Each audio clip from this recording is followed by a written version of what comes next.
So in continuation of the last class, so today mostly the things what is discussed in chapter 3 from Guy Cook, and so we'll be talking about those things. So briefly, let's say what is my plan today in this course, Applied Linguistics, and in this lecture. So the view, let's say, always we talk about language. One language is which is uppercase L, and another language, let's say, the lowercase L. So language with capital L and a small L. So that kind of, especially in linguistics, we talk about that, So when language with uppercase L, always we talk about it's a kind of abstraction. It's all that kind of, for that matter, let's say, even the concept of human language capacity or universal grammar, we always talk about, you see. But on the other hand, if you talk about lowercase L, that is where the particular language, for that matter, whether it's a Greek, Spanish, Portuguese, English, Hindi, Bangla, in any language for that matter. Okay, so in the chapter you will see that primarily initially they talk about the distinction between uppercase L and the lowercase L, and how we can compare this uppercase L as well as lowercase L, and within this lowercase L, let's say, lowercase L also how the comparison can be done, So mainly this thing is discussed in the chapter. So I'll be talking about that thing, let's say, in briefly, in detail, let's say, in this class. And then somewhere Guy Cook talks about the attitudes to languages.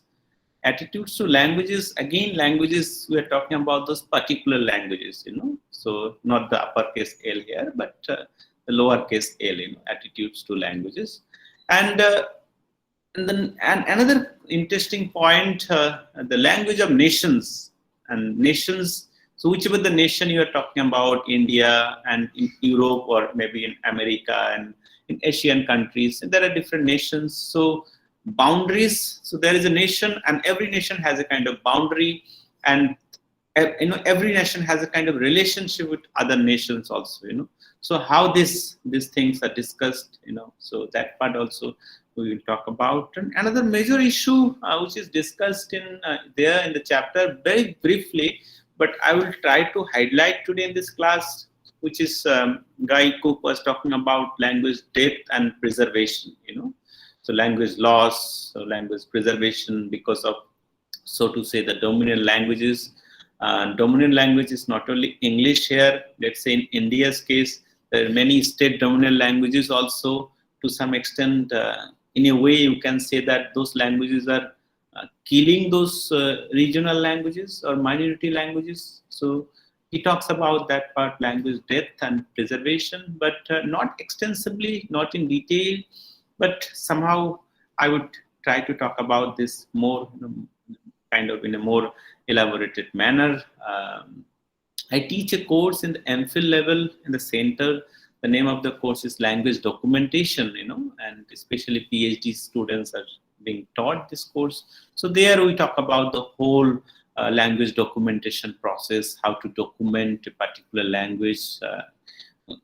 Let's say if a particular language is dying, we cannot do anything. Let's say what we can do, but at least as a linguist, we can do something like either write a grammar of that particular language, document some, especially pivotal aspects of the culture of that particular language, and make a dictionary. So there are many ways we talk about the documentations, you see. So and that part briefly, I'll try to tell you, and how even UNESCO, what are the parameters UNESCO has taken into, and not only that, people like, let's say, especially the people who are working in this field of language revitalization. So we have a collaboration. Earlier we had a collaboration, MOU signed between University of Essex and as well as in Netherlands, So we used to go we used to send some of our students there. Students used to come to our department. Even faculties were exchanged, and so in 2014, I remember we organized an international conference, and there some of us went to Netherlands and as well as in Germany and some other places as well. You see, so that kind of exchange program was there earlier, and MOU, I think still the MOU is there, but the exchange program nowadays, I think it's somehow that time is over, and anyway, so in 2014 we organized an international conference related to that, language revitalization, different kind of parameters, and some of our students are also working in this field, language revitalization, how to revitalize a particular language, and mainly Professor, our eminent scholar from our department, she has retired, Professor Abi. She worked in this area extensively, talking about Andamanese, Great Andamanese, Little Andamanese, Onge, Jadwa. Now she's working on Nicobaris, one project, Nicobaris. She's working on Nicobaris documentation and other stuff. Okay, so that part I'll try to share a little bit of experience, my experience as well as people who are working in this field, so that part. And then related to that, because in the chapter it is not discussed, as I told you, in detail, and in continuation with that, so one of the reasons that why languages are dying, so the reason is that because of there are different reasons are given, whether you talk about globalization, whether you talk about the dominant languages, there are many reasons you can understand. You also know that those reasons and all. So Guy Cook gives some reasons. So one of the reasons is, let's say, English itself or the dominant language, and also all the kind of effect of globalization, and then in that chapter also you will see that mainly English. If you talk about English, so whose English it is? Whose English is? Is it? It is mine. If you talk about a particular language, as if like there is a kind of ownership, as if there is a kind of loyalty to that particular language. So let's say Indian speakers speaking English, do they have that kind of ownership of that particular language? Let's say I am a speaker of Rajbanshi, Rajbanshi language. I speak Rajbanshi. So when I say Rajbanshi, I have that particular kind of ownership, as if like it is my language, and loyalty to that particular language I do have. But let's say when I speak English, or whether you speak English, do you have that kind of ownership? So that point is being discussed, and so let's say even I or many people, those who have learned or acquired English simultaneously, from their early childhood days, and so can they be treated as, let's say, the native speaker, or let's say I say that we are the native speakers of English because I or someone has acquired English as a kind of native language. But try to understand that, do the others to some extent, others, let's say the people of Great Britain or USA, will they consider those people as a kind of native speaker of English? These are the questions, very important questions. You need to look at those, and so the question of native speakers itself can be questioned, So because the way we talk about English, and it has crossed not only one nations, it has crossed many boundaries, many national boundaries, and as a result, particularly you cannot say that English is my, or even the Britishers, they cannot say English is my English, and even they speak English, let's say, for that matter, it is also very difficult for them knowing English or the native variety of English. And if they travel in different places in the world, either Asian countries, African countries, and New Zealand and others, even they say that it is my variety, it is my English, it is very difficult for them to communicate with other people, let's say, of other nations. So how do we have to look at English? So Guy Cook and many people argue that in favor of English should be rather treated as a kind of a lingua franca, lingua franca, kind of a Ling language. And the speakers, they themselves have to accommodate and adjust according to the need of the country, let's say. And that's what the native speakers of Great Britain or USA, they may fail in compared to other countries, whether India or Asian countries, because many Indians are better than those speakers of British variety or American variety. Try to understand that, because they themselves speak English in a neutralized accent in a better way, and their English is easily understood by others, let's say, whether they're giving a speech in whether in UNESCO or any other places for that matter, you see. So that is where the real understanding. So English has to be looked at from that perspective as a kind of a lingua franca, as a kind of a linked language. So these are some of the things are discussed in the chapter. Briefly, I just summarized the whole chapter. If you have read, let's say, the chapter, I think you have already understood what I am going to discuss today in the class. Okay, so so now let's begin with the first point: language and languages. And so when you talk about language, for that matter, and this is the course Applied Linguistics. So in Applied Linguistics, what we do? If you look at the definition on Applied Linguistics, we had, I think, one class of definitions and definitional problem of Applied Linguistics.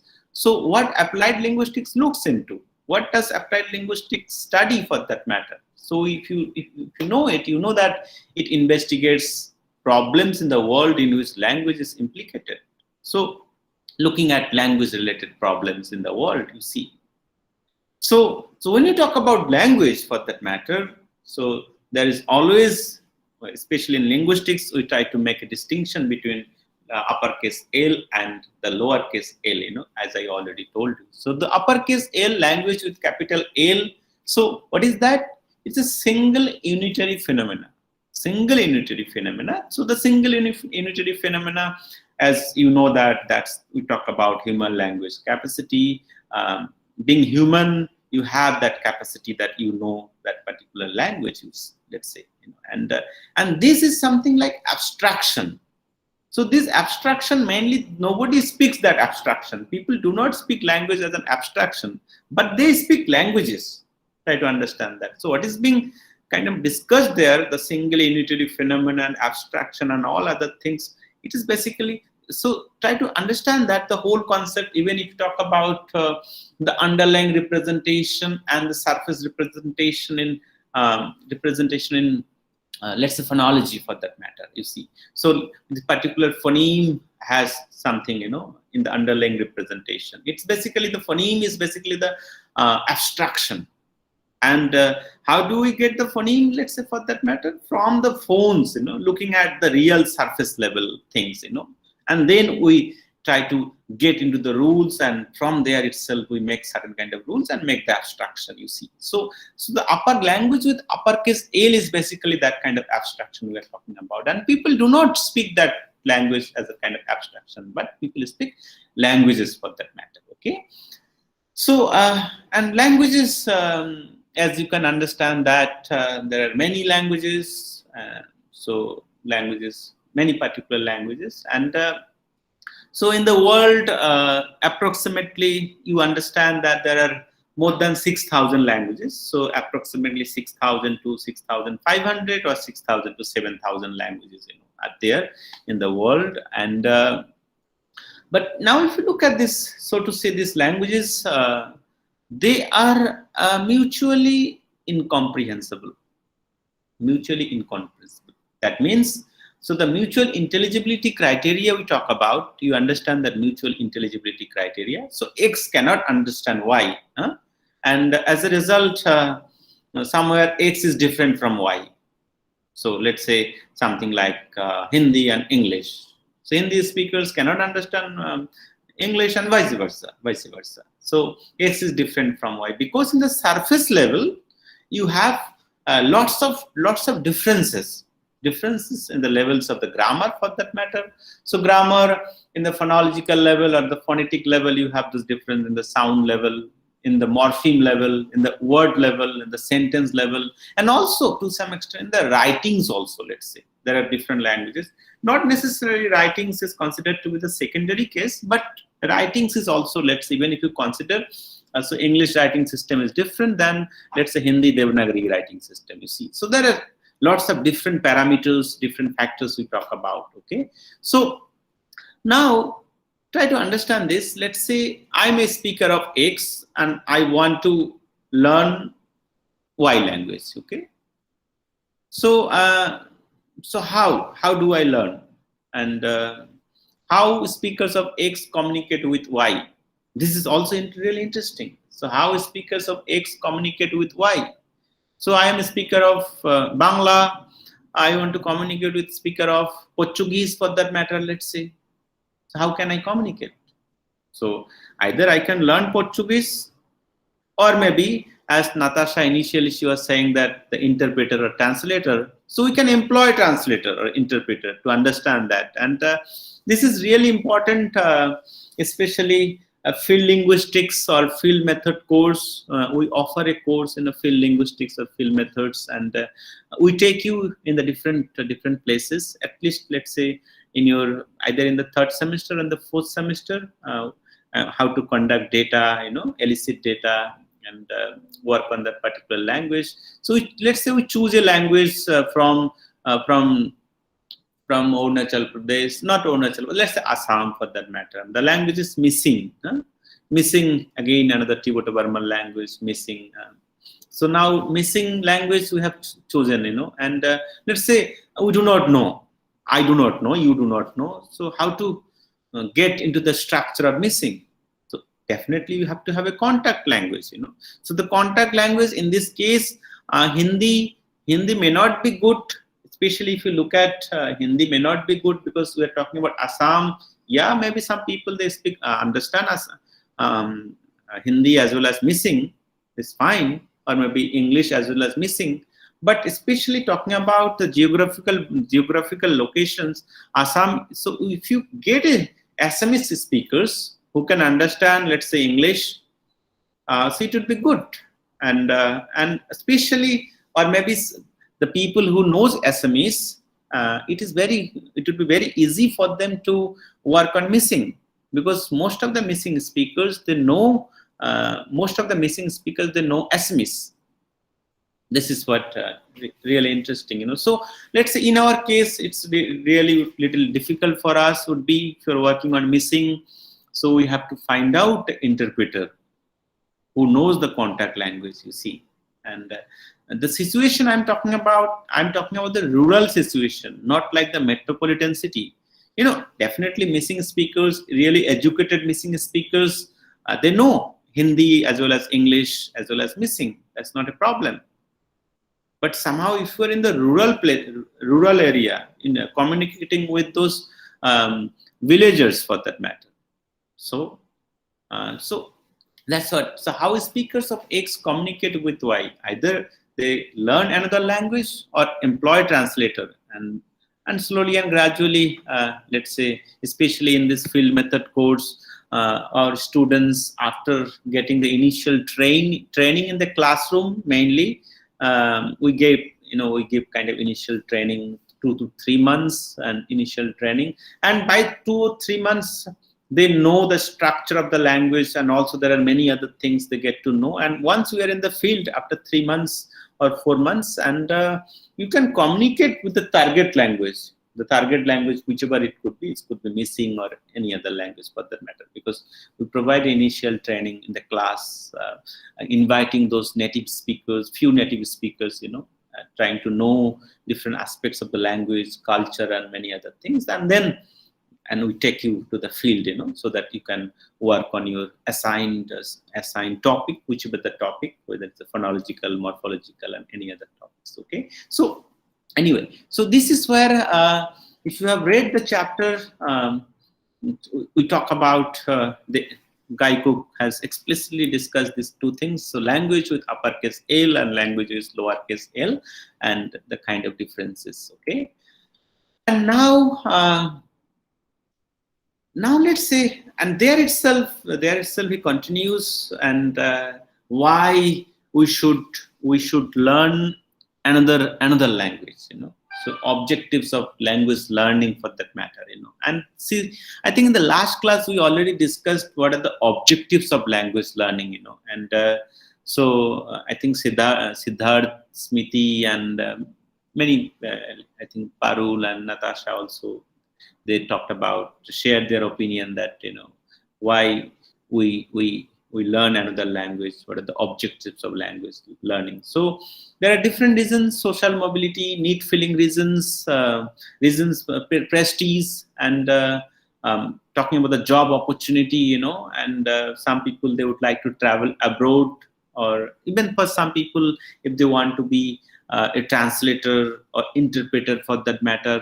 so there are mixed reasons, there are many reasons for that matter. And I think there itself, I was telling you the reverse linguist, as how he talked about 6 categories. One is develop intellectual powers, read classical literature and philosophy for personal growth. 3, understand how language functions linguistically, how language functions. Engage in reading comprehension, and to understand people abroad or foreign countries better. Develop oral and writing skills. So there could be different reasons for language learning, objectives of language learning. And I was telling you that even in your case, if you just simply contemplate that whichever the second language you have learned, you have your own reason. So the 6 categories what Rivers talking about, it may not be included here, but maybe you may have a different kind of reasons for second language learning. Okay, so now here itself, if you move, let's say, and there we understand especially the kind of attitude we do have if you are talking about related to particular language. And so the attitudes to languages, and we are linguists, we have a different kind of understanding about languages, and native speakers for that matter, they have a different kind of understanding towards their language, and languages for that matter. And I think, as I already told you, that somehow many native speakers, they, as if like it is their own property, that as if like it is my mother tongue. And they're so familiar and so intrinsic, and intrinsic aspect, there are many other things that are being associated. And I think once one student, she was telling her kind of experience in one day in the class, that she comes from a remote place, and in JNU, no people, not even a single person has come to JNU to study in JNU. So once she got to know that another person from her area has come to study JNU, and somehow she got the information that particular person has come to study in JNU, and he or she also is speakers of the same language, So that particular girl, she rushed to meet that person. You see, that kind of whatever affinity, familiarity, that kind of feeling you always associate with language, you see. And or it happens, maybe the people who speak the dominant languages, the major languages for that matter, for them it's like it's okay, what is there, but the minority languages, people, they can feel that real feeling, as if like he is my own, and that kind of feeling, So language is being considered as kind of a own property, as my language, the familiarity, the intrinsic aspect, and especially here itself, if you look at the kind of understanding, they determined what counts as correct and acceptable. They determine that particular those people and the community, they determine what counts as correct and what acceptable and what not acceptable. So in the social level, as well as if you talk about the grammatical level, let's say the grammatical judgment task, if you're talking about, so native speakers, they know. So the grammatical judgment task, like which sentence is grammatically ill-formed or well-formed, if you're providing a certain kind of test, they know it. Even whether they're literate speakers or illiterate speakers, it doesn't matter. But they know it. Which sentence is wrong or which sentence is not wrong. Not wrong. They know it very well. So this is where, and other speakers who learn that particular language we're talking about. So, and we consider it as a foreign language. For us, let's say many people learning Japanese, Russian, or Chinese, it's a foreign language. English, the status of English cannot be considered as foreign language, as I already told you in the last class, because English in India is official language side by side, Hindi and all. So the status of English as a foreign language were there only for a very short period of time, but later on English cannot be considered as a kind of foreign language in India. So this kind of understanding we do have when you're talking about language and native speakers, that kind of perspective. But on the other hand, linguists, they view language, as you know that there are different views, opinions are there, and those views or opinions are also to some extent related to what we call fallacy, or let's say misconception about language. And Guy Cook mentions some of these misconceptions or fallacies. He doesn't talk about these things in detail, but briefly, let's say. So the thing that some languages are less complex than other, that understanding we have. Some languages are less complex than other. English is easier to learn.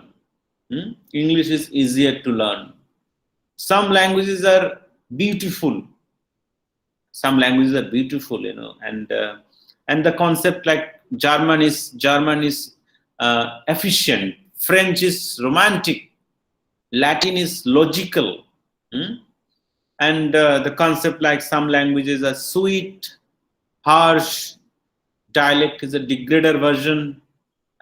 And there are many misconceptions, as you know, that Sanskrit is mother of all languages, and so there are many prevalent views are there. So Guy Cook talks about some views there, and you will have to justify. He doesn't justify that why these are misconceptions, but you will have to justify for that matter. If I say that to some extent, let's say this language, Bengali is a melodious language, or Bengali is a sweet language. So how do you justify Bengali is a sweet language? And let's say, so I want some people who are justifying Bengali as a sweet language, and I want another group who is not justifying Bengali as a sweet language. The class is divided now. Okay. So who is arguing in favor of Bengali as a sweet language? Tell me.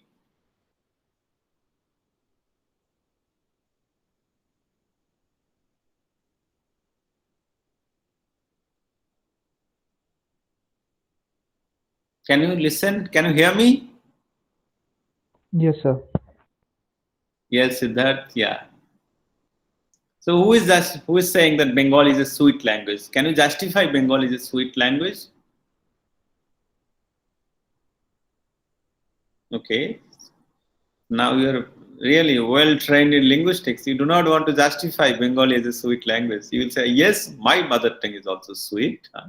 The moment I hear, I become so melodious. I keep on singing also. My mother tongue is also melodious. Okay.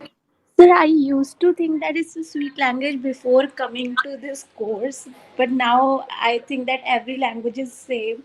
But because in Bengali, as a Hindi speaker, when I used to listen to it, they use a lot of awe in their language. Mm-hmm. This was my perception. This awe is, I used to think that this is such a like Roshgulla, like so I used to relate to it somehow, and I used to think, yes, it's a very sweet language and the way songs are sung, and yes, I used to think. So now I am the culprit, Parul. Sir, maybe linguistics course is the culprit. Okay, I'm saying since I have introduced these things and telling you about misconceptions and all, so I'm the culprit that your understanding of that sweetness is now not there. It is gone, huh? Okay. So that's what. So let's say. So why Parul, in your understanding, Bengali is not considered to be a sweet language?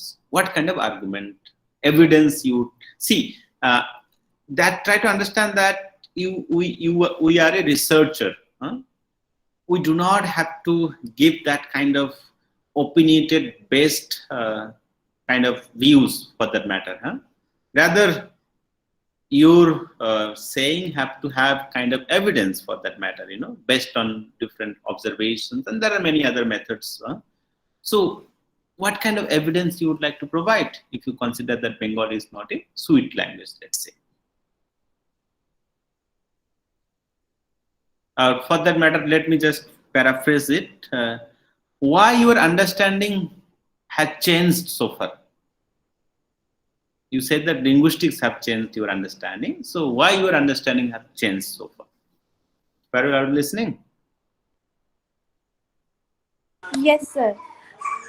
Sir, because earlier I was fixated with this language somehow because I wanted to learn it, and I used to listen to my friends, and I used to like impersonate them, and I used to pick those generalizations, and I used to think the way they speak is so sweet. But now when I'm learning linguistics, it's like it's more like feeling, not like something very logical. But now I think that when you start dissecting something, you start looking at it more logically rather than more on feelings. Yeah. So the thing that you have mentioned, let's say, in a way, in a more implicit manner, that it's more in the perception level. So the melodious or sweetness or something, it's more in the perception level. So let's say now I want to tell you how to carry out this research. Let's say and this is your hypothesis, huh? And that's what hypothesis is, something like this. Huh? Now you want to prove it or disprove it, whatever you do. So let's say the hypothesis is that Bengali is a sweet language. So I want to disprove it. So let's say disprove or whatever. I do not know whether disprove or prove. So let's say Bengali is a sweet language, and let me check whether Bengali is a sweet language. And I would like to interview people, whether 100, 200, or 500 or 5,000, doesn't matter, let's say, depending on, let's say. So I would like to interview, let's say you have 2 months for that. You have gone for data collection and you're interviewing people. So one question, let's say, you can simply ask to people that do you consider Bengali as a sweet language? Not the Bengali speakers. Bengali speakers will definitely tell you that, yes, Bengali is a sweet language to some extent.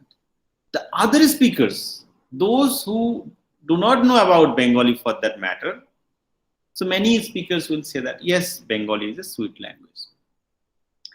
Or in another way, let's say, so let's say you have collected data from 200 or 400 or 500 people, and then you can just do a statistical analysis that how many people have said this and that. And on the basis of that, you can say, yes, out of 200, 150 people said that Bengali is a sweet language, and 50 people said that Bengali is not a sweet language. One way. In another way, let's say, so based on the data you have collected so far. On the other hand, let's say, what you can do, let's say these people do not have any idea about Bengali language. Let's say group of subjects you have selected, and whether the conversation in Bangla or conversation in Tamil, conversation in Arabic for that matter, play those conversations or music, and you tell those people that whichever the sweet or sweetness you find, tell me. Now, if you go for this experiment based analysis, and I'm sure that many people may not perceive Bengali as a sweet language. Maybe for people, Arabic is considered to be more sweet or sweeter than Bengali. And especially, I'm a fan of kind of Arabic music, though I do not understand many things. But the moment I listen to some Arabic songs and all, I really like that music, Arabic music. So it totally depends on the perception level. Totally depends on the perception level. Okay, so that's what our understanding about linguistics, linguistic understanding or language understanding. So general commonly held views are different, let's say, in compared to our understanding. So what is our view? So all languages are equal and arbitrary systems of fulfilling the same functions. So all languages are equal and arbitrary systems. So the concept of sweet, romantic, logical, beautiful, yeah, any language for that matter. And we do not want to comment on this aspect as well. We do not want to comment on this aspect that this is sweet or this is it's totally misconceptions, in the perception level. Okay, Smriti, please go ahead, Smriti. So, like I've been pondering about this question, so I can think of like two reasons possibly why we find some languages like we have preconceived notion. The first is like we have a certain kind of familiarity with them, like when we say that Urdu is very like tehzeeb wali bhasha, because maybe we understand some extent of Hindi and thus we have some understanding of Urdu also. So we can make the distinction. Okay, so this is how it is different from Hindi. Also, the way the popular media presents the language to us, like why French is a romantic language or why Bengali is, because like I have a Bengali friend and he tells me that in their household they talk like Bengalis shout when they're talking, like when they're having a normal conversation. And that's not an image I hold watching like whatever I have consumed from popular media. It's rather presented as like people are very mannered and they talk softly and very elegantly. However, that might not be the case. Also, in Hindi, we consider shabi to be a maybe like a finer sound kind of sound, and Bengali uses a lot of sha, so that might also sound something like something fascinating to us. So there are two things: we do hold some familiarity with the sounds, with the language, and also the way the popular media portrays it. So it might not be something we voluntarily picked up on, but we did not refute the conceptions and we let it be. Yeah, so that's really important and interesting point. So the main thing you see, Smriti, not the first one, the familiarity with sound or not sa and sha, but the earlier point what you made that popularity, the media and other kind of image being created about Bengali or French for that matter. See, if we talk about Bengali for that matter, to some extent, the whole Bengal Renaissance movement, and then let's say especially Bengali music for that matter, literature for that matter, were really dominating. It's not only about in Bengal; it's the whole India. So what Bengal thinks today, India will think tomorrow. That kind of perception were created, and especially Rabindranath Tagore and many other people. Let's say, and that's exactly the Rabindranath Tagore. A Nobel laureate, the literature he had created in Bangla, I think there would not be a second Rabindranath Tagore. I don't see in the world literature for that matter. He has touched upon every aspect of literature, every aspect.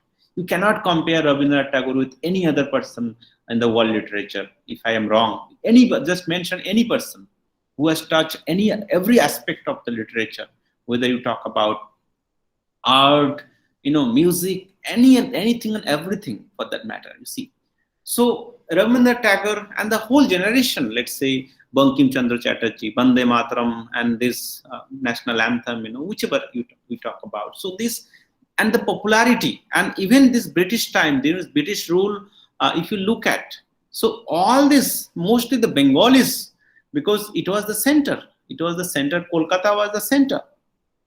So somewhere 1905, then it was shifted, and but we had seen that if you look at this, somehow Britishers have already created a class, let's say the administrative class, or clerks for that matter. Clerks in the sense, if you talk about India, and in different nook and corner of India, so to say, India, I'm talking about even Pakistan, Bangladesh was also part of India. So nook and corner of India, if you look at, so those Bengali educated classes were sent to rule, because they were helping to some extent the Britishers. Try to understand that. So wherever you go in Bihar, go to Hazaribagh, somewhere there in Bihar, Jharkhand, that place is now. So you will find a Bengali colony. You go to Kanpur, you will find a Bengali colony. You talk about Delhi, this Seer Park area. I go and visit there, and I feel like I am at my native place. Everybody in Seer Park, even whichever the shopkeepers, and everybody as if like it's a Bengal, mini Bengal. So somewhere the kind of image and the kind of prestige, and even there is a time, if you talk about, try to understand that I may be wrong. There is a time in different colleges and even different universities, you will find that out of 100, maybe 25 or 30 or more than 30 people are Bengali professors. So who are occupying this position, elite positions, Bengalis to some extent, Mukherjee, Banerjee, Chatterjee, Roy, and many other people for that matter. And even in film industry, if you talk about Satyajit Ray and their whole era, so as a result, the image was already created. And different songs and the culture, and as a result, that kind of perception was created about Bengali. The same thing with, if you talk about French, look at the literature for that matter. Literature in French, and as a result, many people, they consider French is a romantic language, So Sanchita, you raised your hand. You want to add something, Sanchita? Yes, sir. Am I audible? Yes, Sanchita, go ahead. Yes, you were telling about Bengali communities in different areas. There is this very good incident, like long back we went to Kashmir on a holiday. So in Kashmir there is a very good place known as Pahalgam, and the density of the population, the native population, and that particular, it is also very famous for canvas formation and of course Kashmir Valley. So Pahalgam is basically like a very good place, a very famous tourist place in Kashmir. So when we went there, the density of population is obviously very, very less. The native population is very less, and only a few civilian houses are there, and mostly they are engaged in tourism activity. So there was only one market in that whole area. There is a small market of 15 to 20 shops, and there was one shop, it was written in proper Bengali script also, like Bangalite Dokans, which means that Bengalis shop, and they were selling shawls and all native Kashmiri things along with some stuffs, tool stuffs as well. So when we went to that shop to inquire that are you guys actually from Bengal or not, one of them, the owner of the shop, was actually from Bengal. So yeah, yes, sir, that's what I meant. That it was really thrilling to find even in Kashmir, that is in a place where there are so less people living in a place in that altitude. We can find a proper Bengali shop like that. So we had a talk with the shopkeeper owner about his native and all that, and they came back. So it was very thrilling to us find something like that in that area. Okay. So that's what I was telling you, and it's not only about Kashmir. You go to let's say that the whole Tibeto-Burman area. Tibeto-Burman area. I'm talking about the Seven Sisters in Northeast, and the domination there. The domination I'm talking about in terms of language. And see, just talking about Manipuri for that matter. Manipuri had their own language, own culture for that matter, and after this Bengali or Aryan domination, not only I'm saying Bengali but Aryan domination here, so as a result, the Manipuri script was also the Meitei script was replaced by Bengali script. Can you understand that? And still, mm, in Manipur, some people are using this Manipuri Meitei script, and still the old generations they feel that Bengali script because they got the training in Bengali script. You see, so whichever the places, even in Northeast, I'm talking about, you'll find it even. And in North India, wherever you go, just I mentioned, you talked about Kashmir and different nook and corner of the country. So the reasons are different kind of reasons, you see. So that's the so in the perception level. And yes, Pranay, you want to share something, Pranay Pasun. Pranay, you raised your hand. Pranay, can you hear me? Pranay, if you are speaking, please unmute yourself. Yes, sir. My mic wasn't working. Sorry. Okay, go ahead, Pranay. Sir, I wanted to say something about Maithili in this context. Like, Yeah. I don't exactly remember who said this to me, but I have this memory of someone telling me that the standard Maithili that Maithil Brahmins particularly speak in my area, it's a sweet language because it has like it uses small vowels a lot, like how Parul was saying the O use in Bengali. So I think something like that. I don't exactly have the whole memory, but someone said something like this to me. So when I grew up, I realized that maybe this comes from this idea of the cultural difference that exists between the classes and the castes, different castes. And because we tend to see that upper class, the Brahmin community, as someone as people who are more civilized and more well mannered. So maybe the idea of sweetness comes from there. Like the person who told me, maybe they tend to see Maithili in contrast with other languages that are spoken in the community, because it is a language of the upper caste and upper class. Yeah. So this is not exactly like upper caste or being Brahmins. They are more mannered, more civilized. I do not argue. Do not go for the statement.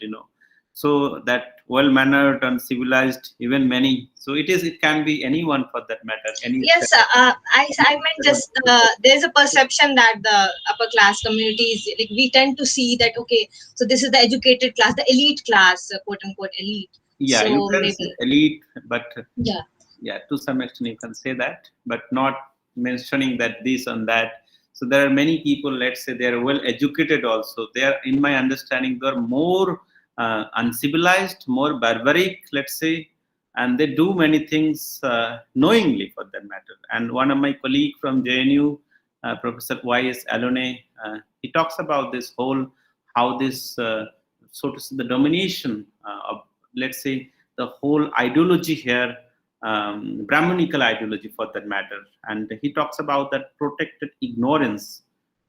If you talk about protected ignorance, he's a whole theory of protected ignorance. Why is that? There are many things. So to say, these educated people, they know it. These are the things, it's wrong, let's say.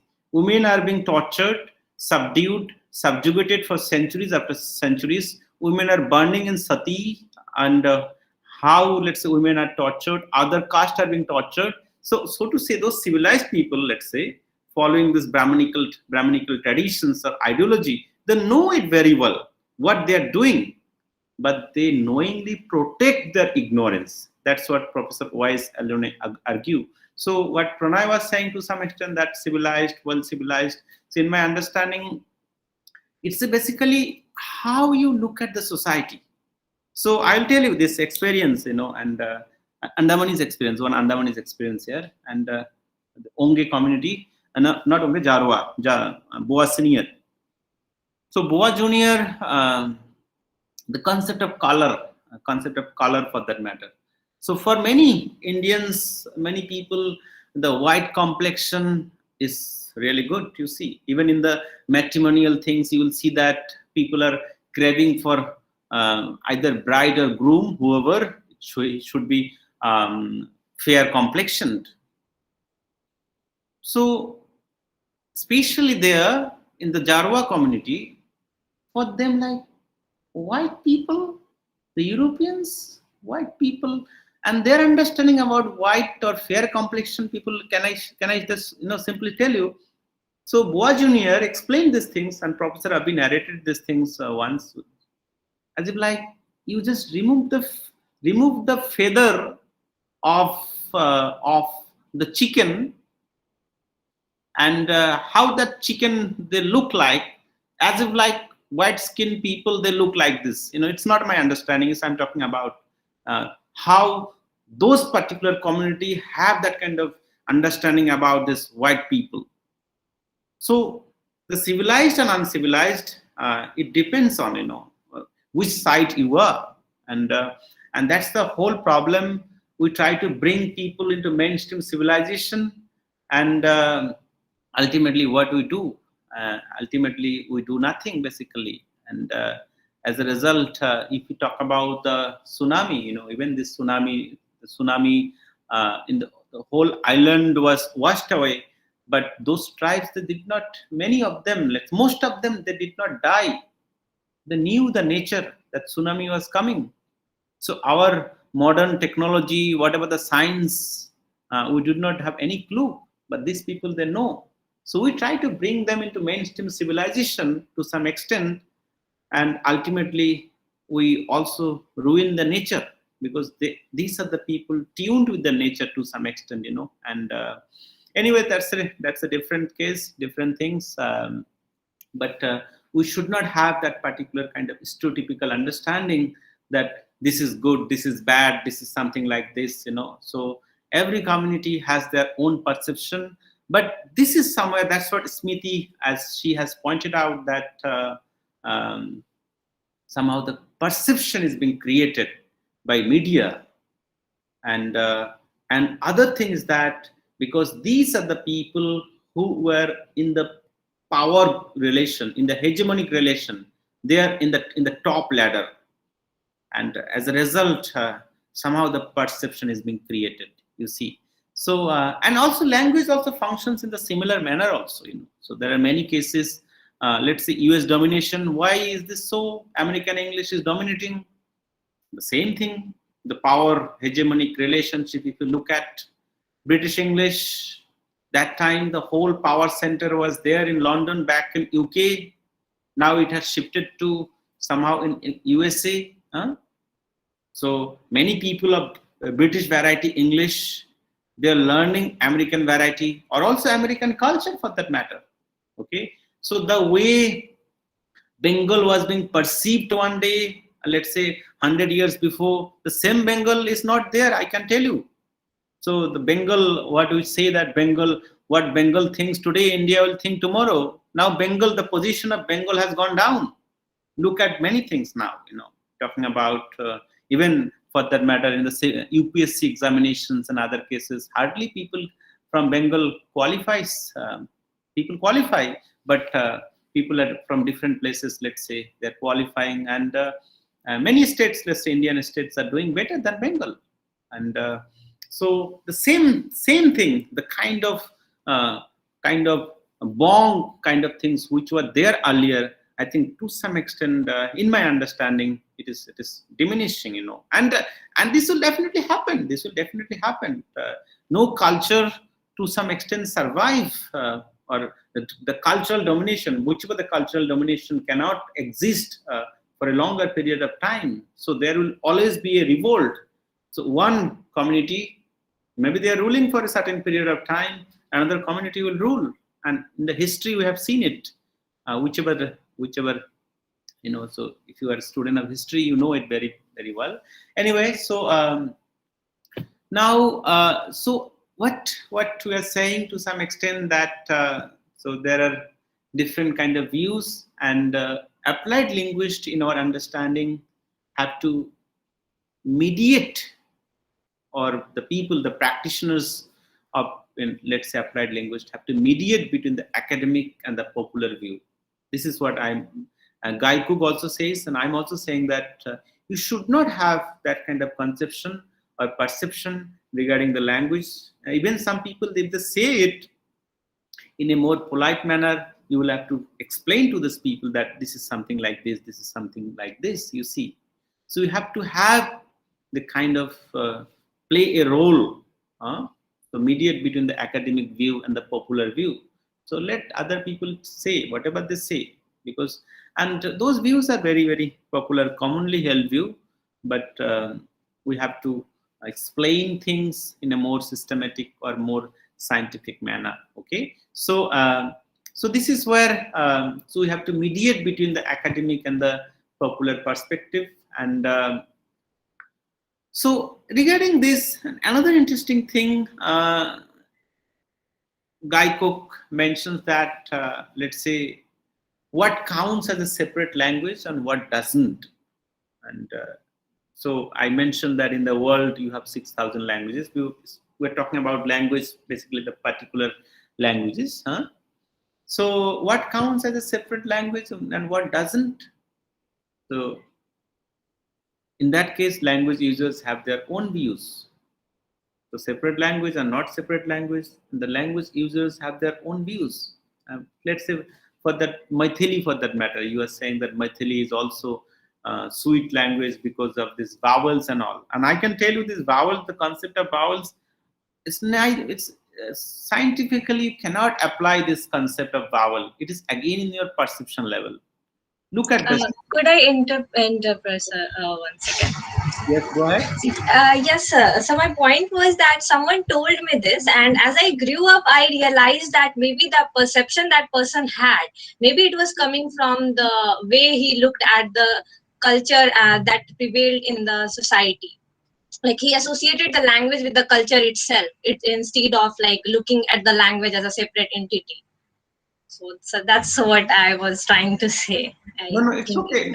No, I'm not somehow offended or something. I took it badly. I'm simply telling you, So what I'm saying that, let's say, talking about the vowels, let's say, if you take the vowel as a parameter, let's say whichever the, because someone was also talking about Bengali O, so that is not mainly the criteria. So let's say even scientifically, even if you look at trying to explain, it's not like that I have just mentioned about Maithili and just targeting you or something. No, it's not the case. What I'm saying that, let's say, take those vowels, either this O vowels or O vowels and all.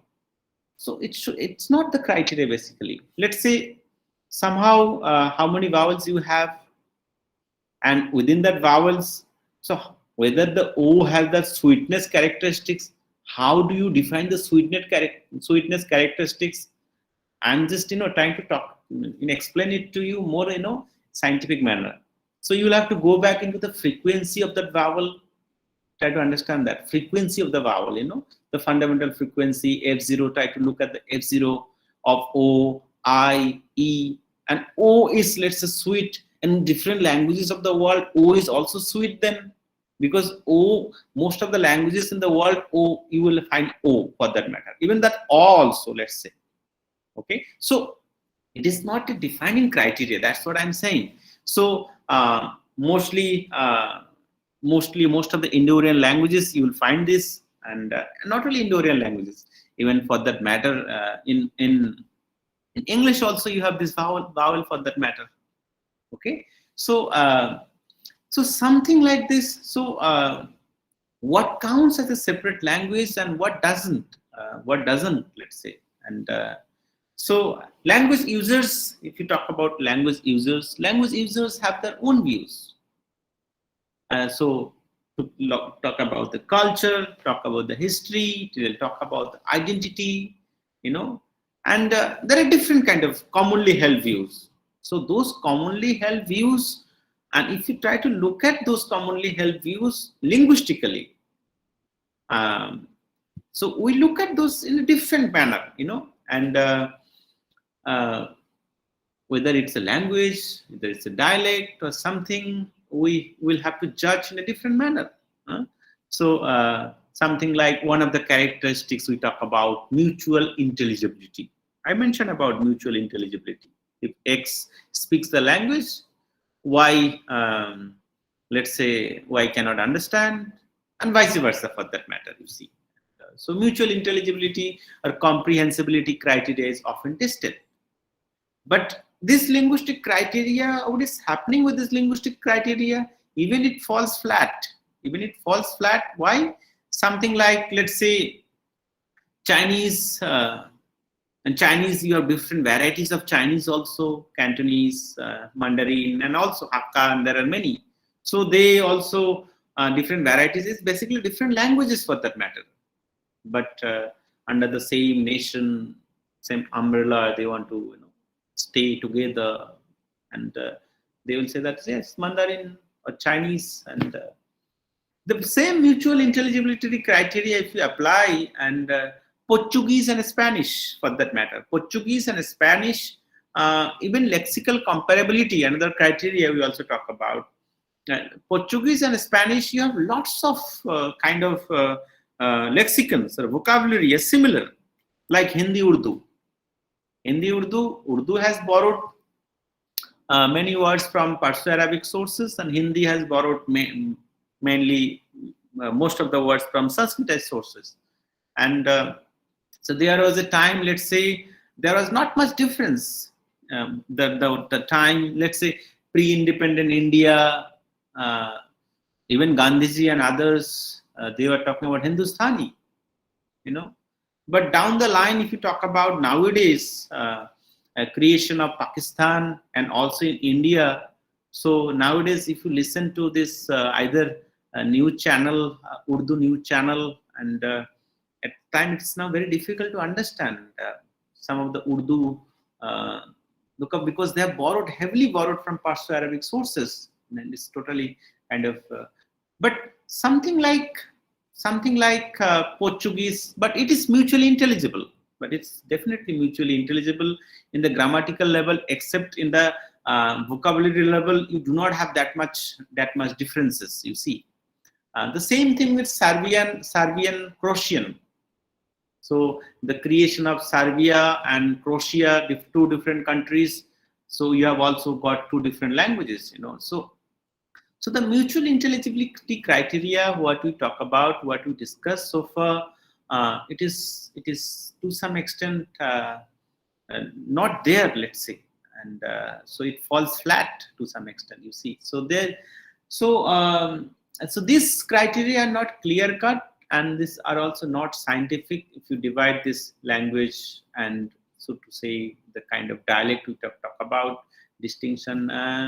So if you're interested to know about this whole thing, basically, mainly what are the criteria, what is the dialect, what is the language, which is a dialect, what are the criteria to look at, history, culture, and there are many other things I talked about. Recently, I delivered a lecture in Bhutan, Royal University of Bhutan. There, one of the lecture was sociolinguistics, regional and social varieties of languages, and I talked about those things, in great detail, how to determine which is language, which is the dialect, and all that things. So I think it is also uploaded in YouTube. So if you are interested, please listen and try to understand the things. So I'm not going to repeat that thing, you see. So Guy Cook also talks about this, try to mediate between the academic and popular perspective, and how to determine the kind of boundary, between language and so in continue with that, Guy Cook continues the language of nations, boundaries and relationship. And so there are different nations, let's say, and in the last class, I think I also talked about this, even quoting B.R. Ambedkar also was saying that one language, one nation kind of policy may not be applicable in India, but especially for national integration, we all have to learn or adopt Hindi as a kind of a national language. Ambedkar was arguing for that, and in Thoughts on Linguistic States, I was mentioning that. So let's say now language of nations, the different nations have different languages. So how do we compare those things? So one of the things, definitely by linguistic approaches. So looking at the phonetics, phonology, morphology, and different aspects, we try to compare and contrast languages. I think someone already mentioned. I think Natasha was mentioning last class. So in two other criteria Guy Cook talks about, another is number of speakers. So how can you compare languages? Even looking at the number of speakers and also geographical distribution. So number of speakers, like how many people are there, they speak the language, and also where is it spoken, So that way you can also compare languages. And now if you try to compare the world's largest languages, so what world's largest languages, you mostly know that Chinese, largest language, English, Hindi, Spanish, Arabic, Bengali, also Bengali. So millions of speakers in homeland, not only in homeland as well as beyond the homeland. So it's crossing the national boundaries for that matter, crossing the homeland and beyond. So most spoken language in the world, number of native speakers. If we talk about number of native speakers, number one, I think in that case is Chinese. Again, Chinese will come. You look at the population, So Chinese, and then talking about number of native speakers, number two, Spanish comes into picture. Number of native speakers, I think then 3, English comes into picture. And then Hindi 4. Then Arabic, even Arabic has a huge number of native speakers, you see. Portuguese, then 7, Bengali comes into picture, 8. A language by total number of speakers. Now if you talk about total number of speakers in the whole world, it is English basically. English comes into picture in number 1, English. And then followed by Chinese. And then number 3 is Hindi. Spanish, French, Arabic, Russian, Bengali, Portuguese, Indonesian. You can see that list, and but I'm just simply talking about the major languages of the world. And these languages we all know, whether Chinese, Spanish, English, Hindi, Arabic, Portuguese, Bengali, Russian, Japanese, Punjabi. So all we know, all these languages, most spoken languages in the world. But if you look at, to some extent, majority of the languages, world languages, are smaller. And they are large numbers basically. Not in terms of speakers, in terms of number of languages if you talk about. Let's say Tibeto in India, we talk about there are many languages in India. At least 1652, 1961 census if you go into. So the vast majority of languages are somehow from Tibeto-Burman areas or some Dravidian languages, those tribal languages. But number of speakers are very few, less, only few thousands and 100 speakers confined to restricted areas and specific ethnic groups, only specific ethnic groups. I just mentioned about tribal, So even the word tribal is also to some extent offended, but it's talking about different specific ethnic groups. And these languages are vulnerable. Vulnerable mean to say that on the verge of extinction as well, because as you can understand that there is not much opportunity. And another funny thing, it's very funny to some extent, even Indian census, if you're talking about Indian census, they do not also write the name of that particular language, and there is a criteria, they have kept that criteria. If the native speakers are less than 10,000 speakers, so they are not going to look into that language, even it's not well reported there. They just simply say other tongues. So it's really funny, like if you look at the census report and do not have such clear-cut kind of idea about those languages, how many speakers, and so as a result, so what is happening, and it is not my concern, the people who are working in this area, language endangerment, revitalization, and many people, let's say, field linguists, they are of the opinion that maybe after the end of the 21st century, majority of the world languages are likely to disappear. Bernard Comrie, there are people who are there in UNESCO also, they have the same concern. And you will see that, and that's exactly true. And this is exactly happening also, So something like, the fate of the minority language and determined by historical and political forces. And so those minority languages, basically minority languages you can talk about, but basically those minority languages are majority in numbers if you're talking about. And it's not only the case of India, it's also the case of Europe, and it's also case of Africa and different places in the world, if you see that, So they are in large numbers, talking about number of languages, but talking about number of native speakers, only few.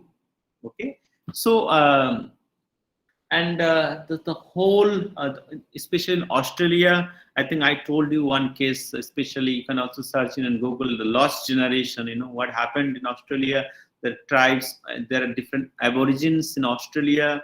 So, and that's what the Britishers, the Anglicans, they wanted to bring those aborigines into mainstream civilization. That's what so what they did, that okay, if you want to bring them into mainstream civilization, so what do you want to do? Teach them English or whatever, the culture, English culture and all. So what they did, that's totally barbaric, Why barbaric I'm saying? So this lost generation, whenever a child was born, the child was taken out of that place. So there was no contact with their parents, with the community. After 20 or 25 years, those children were taken, or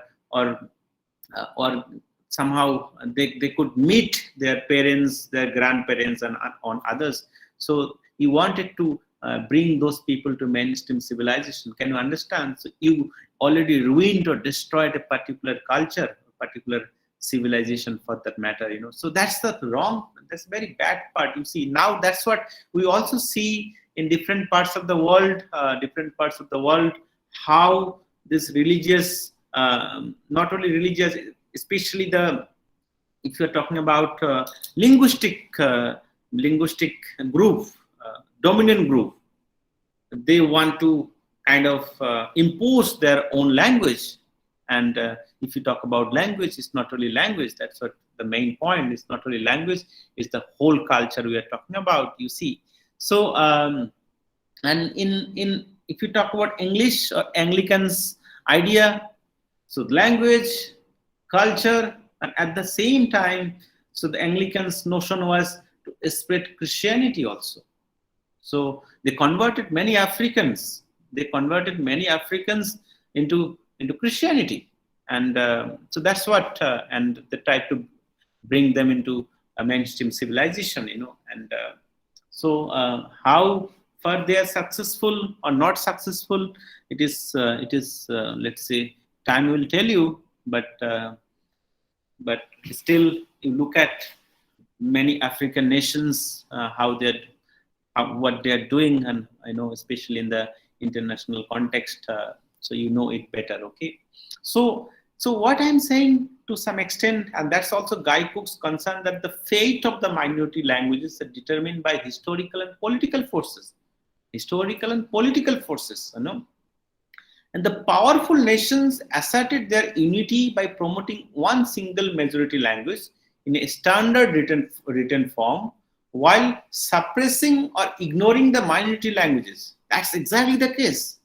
The powerful nations, so whichever the nation for that matter, nowadays, let's say, is USA. So they are doing this, asserting their unity by promoting one single majority language, in a standard written form. In India also, let's say, to some extent, they'll try to push one language. So and so something like earlier I was telling you that one language, one nation kind of policy, but one language, one nation kind of policy is not a successful slogan. And there is a survey in UK was carried out, and they have found that especially in UK itself, in London, and 2000 school children, 350 home languages are there, almost 350 home languages. Survey was conducted, and they interviewed 2,000 school children, and they found that 350 home languages. Home languages, that means those people must be from different places of the country, places of the globe, and 350 home languages.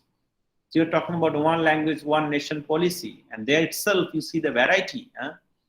And the situation not only there in UK or in London, wherever you go in those different metropolitan cities, whether it is Paris, whether it is Rome, Berlin, our situations are quite similar. And I can tell you the same thing. Let's say we are in Delhi, just try to do a survey in Delhi, and I can tell you that whichever the household you go, you'll find different language and language families, and not only Indian language. Let's say Indian language, there are different languages. So monolingual states. So the concept of monolingual state, remains a myth, and even the monolingual state, if you're talking about somehow those monolingual state also has the border. Let's border. So and the border with another country, another nations. So especially in the border places, so you will see that there are different kind of languages, and people, they do understand those different languages, So either for international communication also. So and it exactly happened, and we had seen this, the whole case, that how even if these two languages are from two different language families, and because of long kind of contact with both the communities. Let's say one language is Dravidian language, another is Indo-Aryan language. So these two languages are different. Look at the structure and word and other stuff. But if these two communities are staying together for a long, extensive contact, so as a result, so these two communities will definitely will have, or maybe there is emergence of a new kind of languages, and we had seen that, and this is especially in India, not only India, Balkan, the concept like linguistic area or Sprackbund language, because of extensive contact, new kind of emergence kind of, situation, new languages have emerged, So there are many cases in Dakhini, in Hyderabad, especially in South, we had seen that. Especially here also in Jharkhand area, Kuruks have also developed, so that kind of mixed language, especially there itself in Nagaland. If you talk about Nagamis, Naga and Assamese, especially neither Assamese not Naga, but mixed of kind of Nagamis. I think if someone in your class from Nagaland, so Nagamis. So it happens, you see, and so this monolingualism or monolingual state remains a myth. But on the other hand, multilingualism is a norm. Multilingualism a norm if you are talking about India's context, And why is it the case? You will see that mainly that speakers switch from one language to another language. We do switch from one language to another language. There are lots of code mixing and code switching is rampant, and this is not only the case of India. Even if you look at Europe, even if you look at Africa, and I talked about India. So, okay, so we'll continue with this language death and prevention and safeguard, how to go ahead. I think Sanchita, you raised your hand. Sanchita, you want to say something, Sanchita? Yes, sir. I actually wanted to, ask you, sir. Actually, I somewhere skipped when you were, telling me about the popularity of languages in the world. Sir, is Mandarin Chinese is the language which is very much spoken into the world, or were you telling the English language is spoken mostly in the world? Okay, so I was talking about different criteria, world's largest languages, simply the largest language, let's say, the largest language, and then most spoken language in the world, number depending on the number of speakers, native speakers. Okay, and languages by total number of speakers. The total number of speakers in that case, whether it is let's say native speakers, second language learners, and all, then total number of speakers, English is surpassing. English is coming into number one. But talking about Okay, native yes, sir. speakers, That's where I got confused. Yes. okay. So talking about the native speakers, if you go by the native speakers, the Chinese will somehow will top the place. Okay, and then Spanish, then English, Hindi. Hindi is in the number four position. Okay. So that's what. Is it understood, Yes. Sanchita, now? Yes, sir. Yes, sir. Okay. So, so this is where language death and now language death prevention and safeguard, and especially languages in India. So now, if you look at this, the whole thing, language death, and so one of my colleague from our department, he has retired now. So language or languages die or language dies, whichever you say. That so there are many people, especially in the philosophical literature, for them that language cannot die, and for linguists like us, we just simply look at it. Yeah, language definitely dies because you do not have native speakers, and if the community is not there, definitely language dies. So philosophically, you may have a different kind of understanding, different kind of language in general um, doesn't die, so look at the kind of scenario in India. So you have five language families. You know which are those five language families: Indo-Aryan, Dravidian, Tibeto-Burman, Austroasiatic, and also Andamanese. And even Professor Abhi talk about Thai Kadai. Thai Kadai is also another language family, but still it is contested. Anyway, so there are six language families. She is still saying that there is a seventh or eighth language family also. But mostly in India, people have that understanding that four language families and then five language families, but the notion of six language, seven or eight language families are yet to be established or kind of accepted by other people, let's say. So look at the languages in India. So to say, you have mostly almost 1652 languages or mother tongues for that matter. And this census, which was carried out in 1961, mostly still many linguists, they quote that census because it was carried out in a more well-planned manner, and mother tongues. And but after what happened after 1971 onwards, what happened, you see, the census commissioners was advised to drop the list of all languages with less than 10,000 speakers. So after that, we do not find any list, let's say, because I do not know why they have come up with this idea that when you have less than 10,000 speakers, so do not make that in that list, so now we do not know exactly. So earlier in 1961, we have 1652 language mother tongues. Now it is only mentioned, just look at the census report. If you have access to census report, you will find that now they will just mention the languages which have more than 10,000 speakers, and then if it is less than 10,000 speakers, they will mention that other tongues or something, and so we do not know exactly. And so the composition of India and though it is 22 to 22, we have scheduled languages. You all know that India alone has about 22 officially recognized languages. Initially, when the constitution was adopted, we had 15 languages, initially, and then 3 languages were included. Konkani, Sindhi, and Nepali. It became 18, and then again 4 languages were included: Dogri, Maithili, Santhali, and Bodo. Then it became 22 total, 22 officially recognized languages.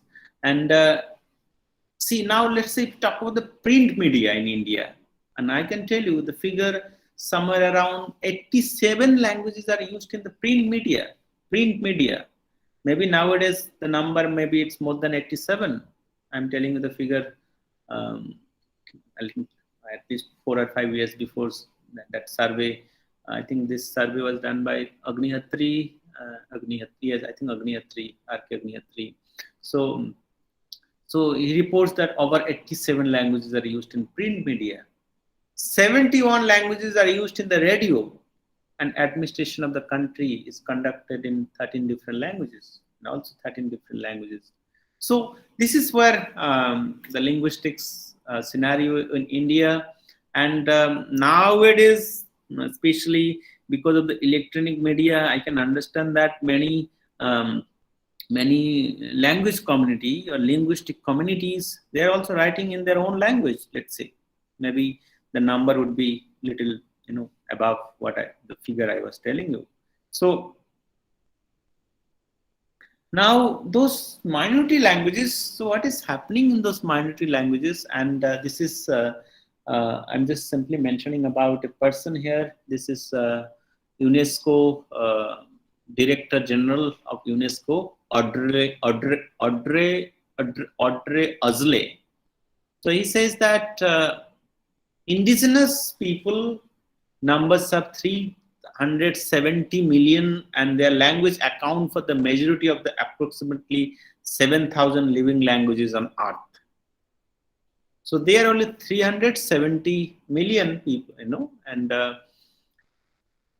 many indigenous people continue to suffer from marginalization, discrimination, and extreme poverty, and are the victims of human rights violations. That's exactly true. If you talk about those minority groups, linguistic groups, so they suffer in extreme poverty.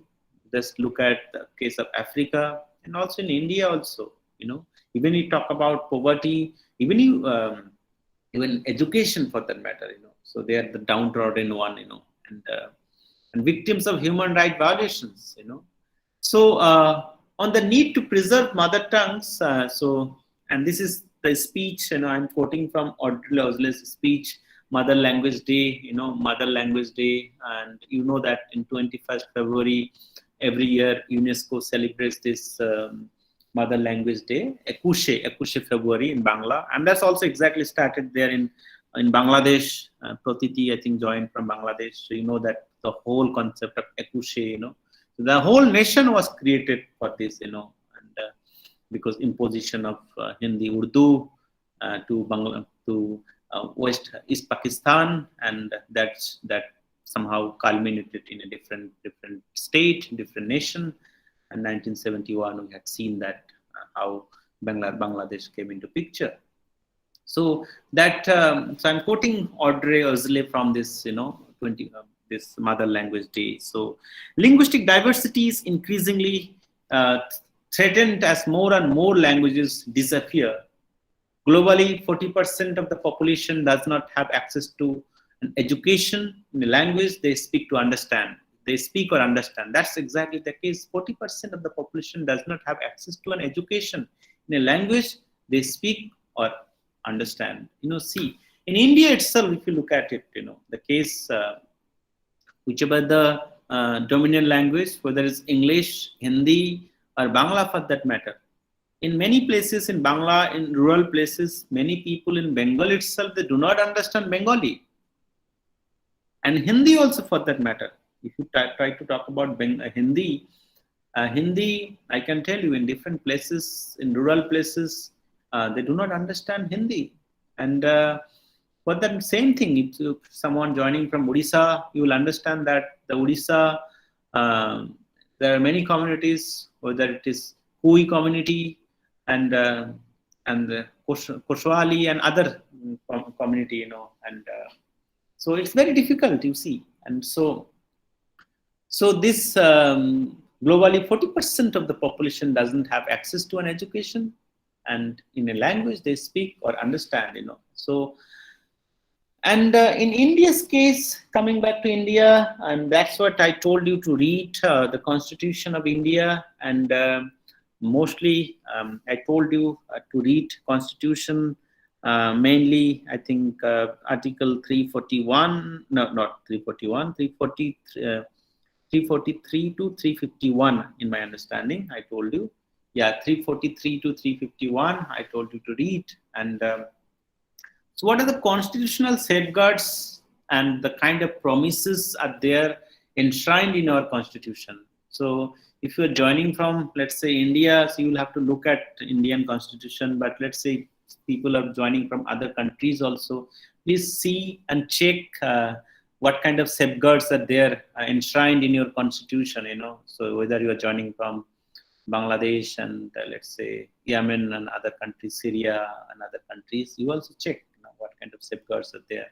So in our Indian constitution, Article 29 and Article 30, you will see that the clear-cut mention of the fundamental rights, mainly in terms of cultural and educational rights. So this is Article 29. Any section of the citizen residing in the territory of India or any part thereof having a distinct language, script or culture of its own shall have the right to conserve the same. This is Article 29. So Article 29 Part 1, Part 2. No citizen shall be denied admission into any educational institution maintained by the state or receiving aid out of state funds on grounds of any religion, race, caste, language of any form or any of them. So this is for another Article 29 Part 2 and Article 30. All minorities, whether based on religion or language, shall have the right to establish and administer educational institutions of their choice. See, so some of these things are enshrined in our constitution. Now, if you look at the Constitution of India and somewhere which language to use, which language not to use. So I will not discuss this in detail, you know, what is there in the constitution. Please do read. You have to know these things because you are a student of linguistics. At least in my understanding, if you do not know any other articles, at least language related articles, you need to know. Otherwise, people will say that, okay, you do not know this, you are a student of linguistics, where what kind of rights enshrined in our constitution you do not know, you know. So anyway, so Article 343 talks about official languages of the Union. So what would be the official language of the Union? So please do read that. 344, Commission and Committee of Parliament on Official Language. So Article 344. 345, official language or language of a state. So what would be the language of a state? Official language. Official language for communication between one state and another state or between the state and the union. Article 346, you will find that. 347, special provision relating to language spoken by a section of the population of a state. Article 347. Article 348, language to be used in the Supreme Court and in the High Courts for acts, bills, and etc. Article 348. Article 349, special procedures for enactment of certain laws relating to language. 349. 350, language to be used in representation for redress and grievances. And then 350, you have 350A and B, facilities for instruction in mother tongue at primary stage. So this is 350A. And 350B, special officer for linguistic minorities. For linguistic minorities, there is a provision for a special officer for linguistic minorities. And 351, directive for development of the Hindi language. That's what you see.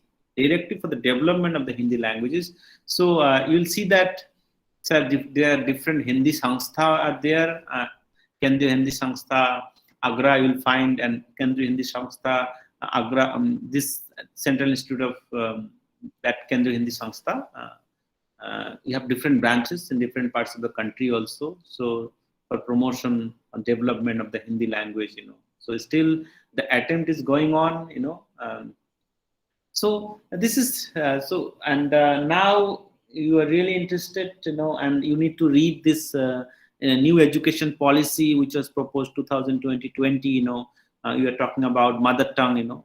So article 350 A, facilities for instructions in mother tongue at primary stage, and especially in 2020 in education policy, what are the things are proposed, So those things you need to be updated, let's say, because I'm talking about the constitution, and maybe there are new amendments are going on, and because the amendments are done somewhere in the parliament, you see, and on the basis of that, there are new laws are there, you see. So please do read this. The Constitution of India and the safeguards, different safeguards. So then what is what. Okay. So so constitutional promises and the 8th schedule we have looked at. That's what we talk about, 8th schedule languages. And besides, we have 8th schedule article to protect and preserve our linguistic rights and etc. But in reality, how this is implemented, so that's what the different case, how it is implemented, that's a different issue, but it is somehow it is enshrined in our Indian constitution. Okay. So so this is something I think today we'll continue our discussion, I think in the next class as well regarding this. So please do read chapter 3 from Guy Cook, languages in the contemporary world. So if you read, at least it is also very easy to follow me what I'm saying, and also you can also participate in the conversation. Okay. So so far I think today I have 10 minutes or 12 minutes. So I think I'll end, and before I end, if you have some queries or some kind of comments or some observations if you want to make, please go ahead. Okay.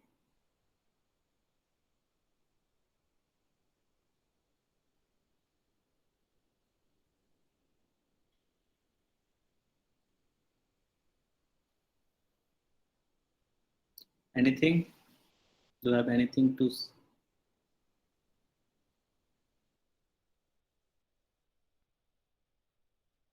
Okay, so far I see there is no observation, no comments. So it's kind of one-sided approach today.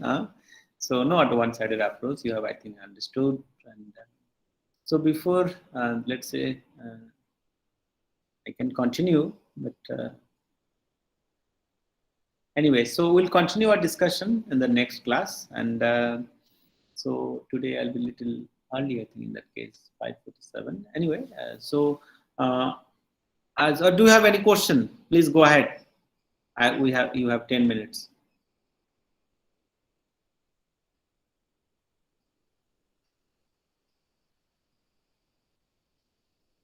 No questions. Okay. So I will take the screenshot. So for how many people have joined, and then maybe I'll leave today. So I can see Abdul Halim, Alka, Amitabh, Banti, Diksha, Dripta, today you have joined. Okay. Lokesh, Meghna, Natasha, Nishan, Nibnil, Parul, Prajjal, Pranay, Priya, Pratiti, Sanchita, Sara Abdullah, Siddharth, Smriti, and we have Smriti, not Smriti Irani, Smriti Chaudhary. Okay. Sobina Yasmin, Sumit Gupta, Sunanda, Victoria. Okay. So these are the people who joined today. And let me take the screenshot.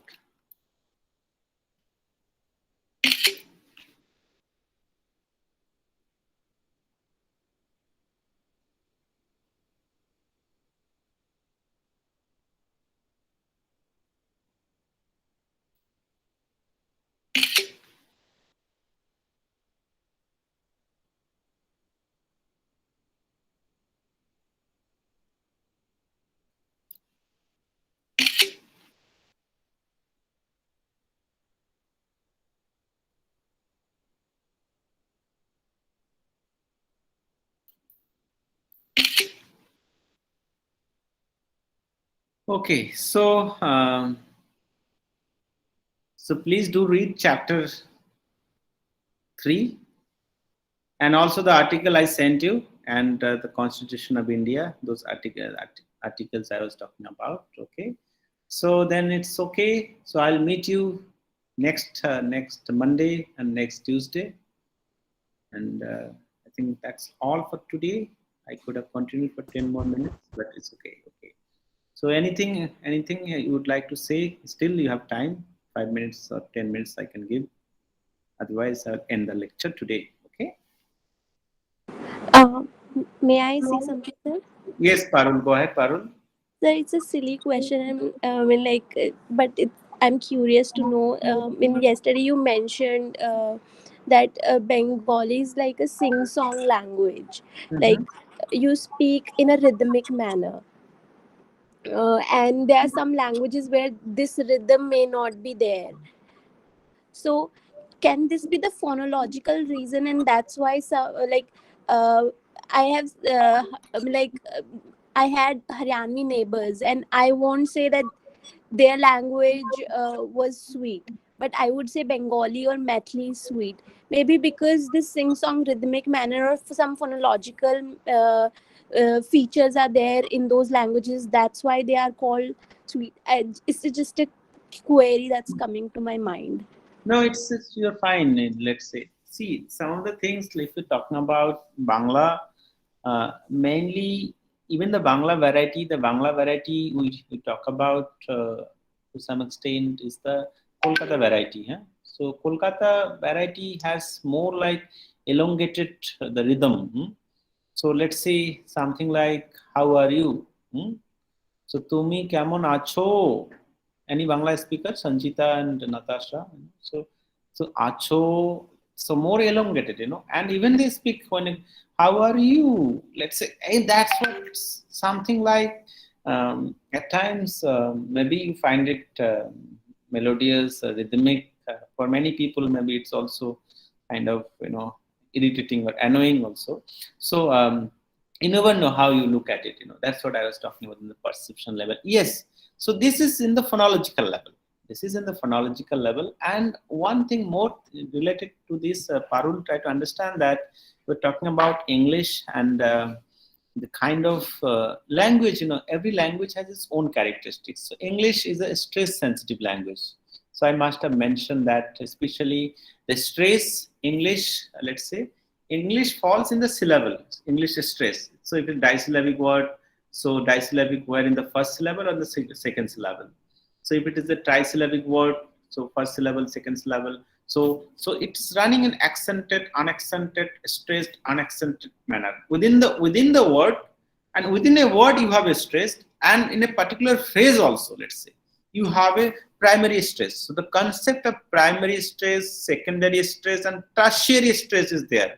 So in that manner, let's see, if you look at people, especially native speakers of English, so they maintain that balance, you see, stress, unstress, stress, unstress, that combination, and especially in poetry also we look at.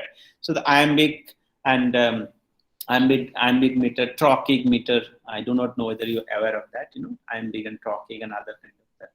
So in poetry also, the writers, they also follow that.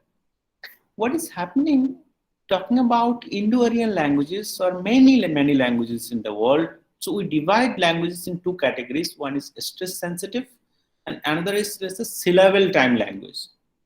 So so you measure the weight depending on the syllable.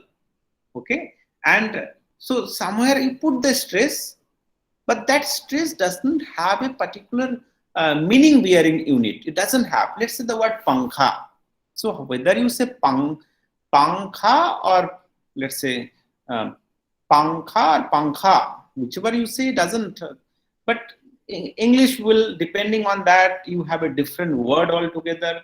Russian will have a different word altogether. Many Germanic languages, many many Romance languages have that kind of characteristics. Okay, so talking about Bangla for that matter, Bangla also syllable time language like Haryanvi, as you mentioned, in Hindi also, as you mentioned.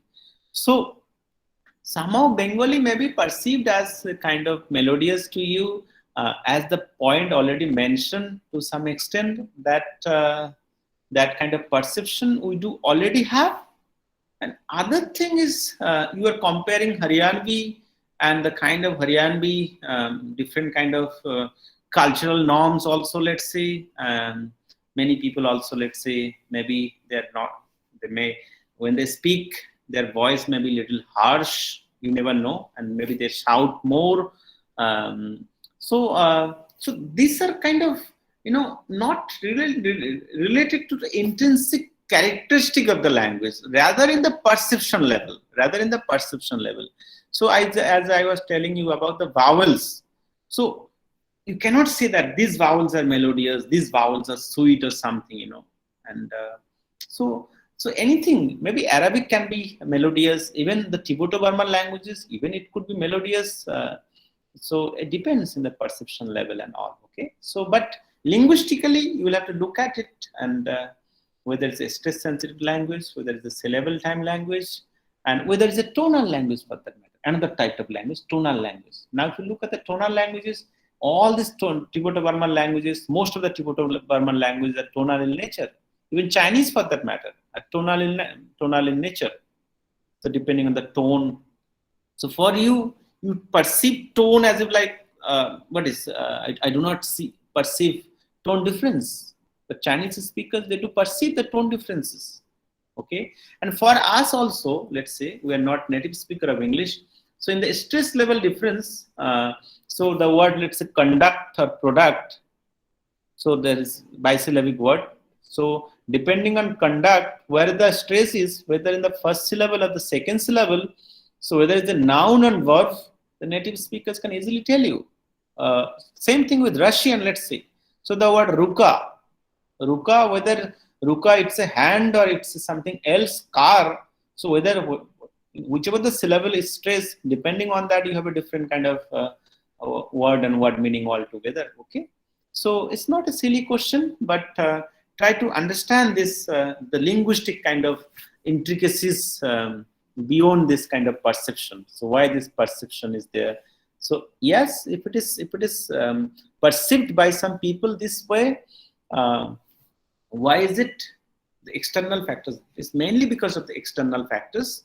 Linguistically, if there are some features are there, so you have to justify with particular kind of evidence, or linguistic evidence or psycholinguistic evidence. You are a student of psychology, or you did education, let's say, so you understand different kind of tests are being conducted, especially in psycholinguistics, literature and all. So then you have to come up with that kind of evidence. Okay, Parul, is this, I have spoken, I think, too much. Yes, sir. Thank you, sir. So please mention the three kinds of languages that you said: stress, syllable times, and the other was like tonal. Tonal, I was talking about tonal time, tonal language and all. Thank you, sir. Okay, then take care and bye bye. Have a nice time. Okay, bye bye. Take care.